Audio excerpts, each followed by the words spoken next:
The Middle East is once again under the global spotlight, and this time the developments are shaking not only the region, but the entire international community. The latest Israeli military actions targeted a senior Hamas commander and a key Houthi leader, an event that instantly caught the attention of governments, analysts, and citizens worldwide.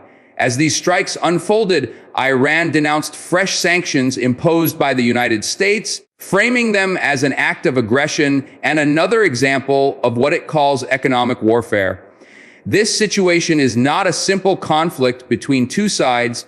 It is layered with history, power struggles, alliances, and an ongoing fight for influence that spills across borders. The intensity of this moment feels like a high-pressure test where every move has long-term consequences, both strategically and humanly.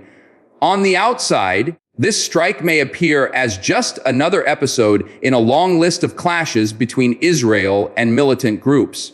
But when examined closely, it becomes clear that this act carries a symbolic weight far greater than its immediate physical impact. Israel's choice of targets sends a strong message that no figure, regardless of their influence or protection, is beyond its reach. This is not just about eliminating threats. It is about showing the world that Israel's intelligence network is far-reaching and capable of precision that instills both fear and respect. The optics here are deliberate. By striking a Hamas commander and a Houthi leader, Israel is not just defending itself, it is also broadcasting dominance and resilience to its allies and adversaries alike. The exterior impression is one of power, carefully designed to deter further aggression. Inside this unfolding situation, the story is even more complex. Hamas is not simply a militant group confined to Gaza. It is a political, social, and ideological force that has shaped life in the Palestinian territories for decades.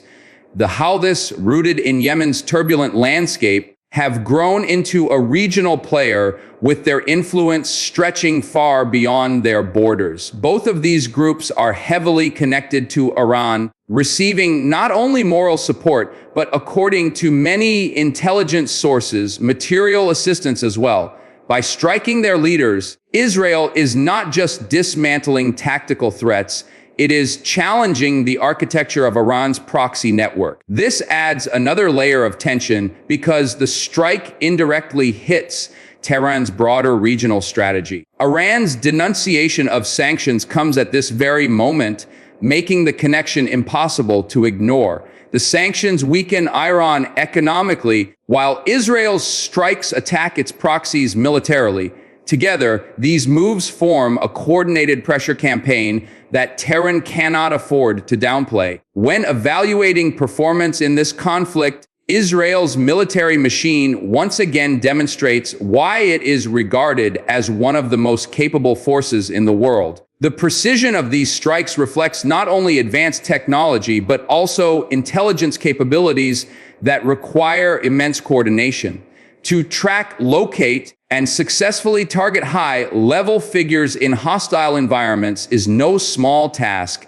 It signals that Israel's performance is operating at a peak, a level of efficiency that conveys both confidence and control. For Hamas and the Houthis, however, performance takes a blow. Losing senior commanders disrupts operational chains and morale, at least temporarily.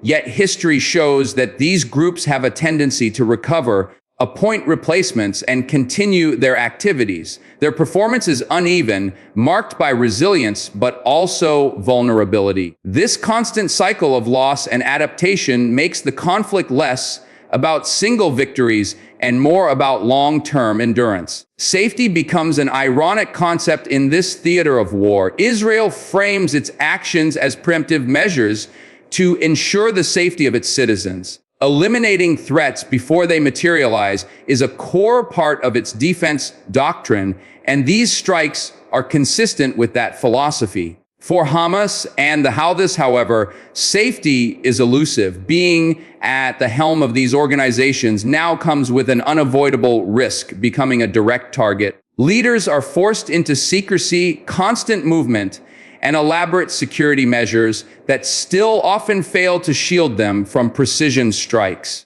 For civilians in Gaza and Yemen, the idea of safety is even more fragile. They live in an environment where conflict is not an occasional disruption, but a constant background reality. Each strike threatens to spill beyond its intended target, leaving families vulnerable and lives shattered. In this context, safety is not guaranteed by military power, but constantly undermined by its use. Unique elements stand out in this confrontation, and timing is one of the most critical. Israel's decision to strike these leaders is not coincidental. Military actions of this magnitude are rarely spontaneous. They are carefully chosen to coincide with larger strategic moments. At a time when international eyes are already fixed on the region due to escalating clashes and political maneuvering, Israel's strikes seize the spotlight and set the narrative. This is the unique selling point of the operation. It is not only about eliminating a threat, but about shaping perception. By carrying out these attacks now, Israel asserts itself as proactive rather than reactive, sending a message that it dictates the tempo of events, not its adversaries. The Houthis and Hamas, in contrast, position themselves as symbols of resistance.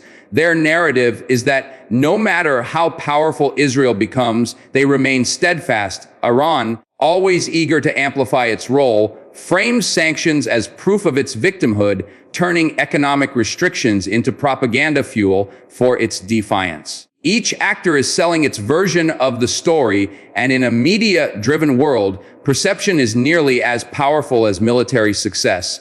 Yet, the price of these actions is steep and layered. For Israel, there is the ongoing cost of deploying advanced weaponry, maintaining intelligence operations, and preparing for inevitable retaliation. Military dominance does not come cheap.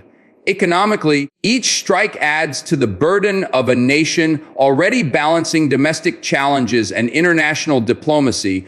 For Hamas and the Houthis, the price is even more personal. Leadership losses create immediate operational costs, replacing experienced figures with less seasoned individuals. Their organizations may pay in terms of coordination, funding, and credibility. Iran, too, faces its own heavy toll. Sanctions bite deeply into its economy, driving inflation, strangling imports, and eroding the purchasing power of its citizens. These costs ripple outward as ordinary people shoulder the weight of political decisions made far above their heads. And then there is the human cost, the lives lost, the families displaced, and the communities destabilized. Unlike military expenditures or political points, this cost cannot be measured in numbers alone. It is a price carried in grief, fear, and instability that lingers long after headlines fade.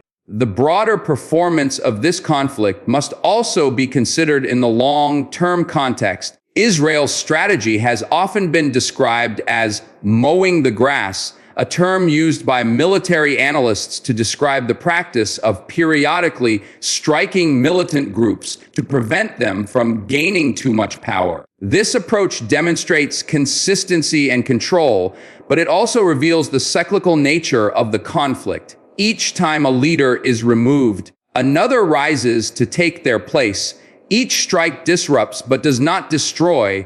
Hamas and the Houthis understand this pattern as well, and their resilience is a form of performance in itself. They endure, adapt, and persist even in the face of significant setbacks. This endurance fuels their supporters, who see survival itself as a victory. For Iran, performance is measured not in battlefield wins, but in the persistence of its influence. As long as groups like Hamas and the Houthis remain active, Tehran can claim that its reach extends across the region despite sanctions and pressure. Safety, when seen through this larger lens, becomes a contested idea rather than a guarantee. Israel presents its safety measures as decisive and effective, relying on technology such as the Iron Dome defense system and proactive strikes to shield its people. But safety for Israel also comes with the constant fear of escalation, as every action invites a potential counterattack. For Hamas and the Houthis, safety is reframed as sacrifice. They argue that true safety lies not in avoiding conflict, but in resisting occupation and influence, no matter the risks. This interpretation of safety feeds into their ideological strength, making it both a weapon and a shield. For civilians, however, these abstract ideas do little to protect them. Safety is found in the smallest acts of survival, securing food, shelter, and moments of peace amid chaos. In their lives, the promises of safety from leaders and governments often ring hollow. The unique selling points of this situation extend beyond timing and symbolism. Israel's ability to project power across multiple fronts, striking targets in different regions almost simultaneously, underscores its technological superiority and military preparedness. This operational flexibility is rare and enviable, making it a unique aspect of its defense doctrine. For Hamas and the Houthis, their selling point lies in narrative power. No matter how many times they are hit, their survival allows them to declare victory. The resilience of their movements keeps them relevant and ensures continued support from sympathizers. Iran's unique selling point is its dual role as both victim and power broker. By portraying itself as oppressed by sanctions, yet still able to fund and support regional groups, Iran maintains its place as a central figure in Middle Eastern geopolitics. This balancing act allows it to present itself as both a champion of resistance and a formidable player.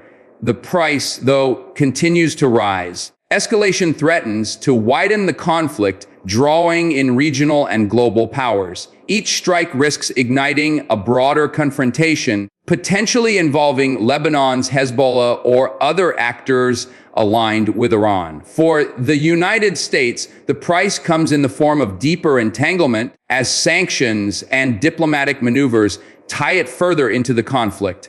For global markets, the instability translates into higher oil prices, disrupted trade routes, and economic uncertainty. Every actor in this scenario pays, whether in military expenditure, political risk, economic strain, or human suffering.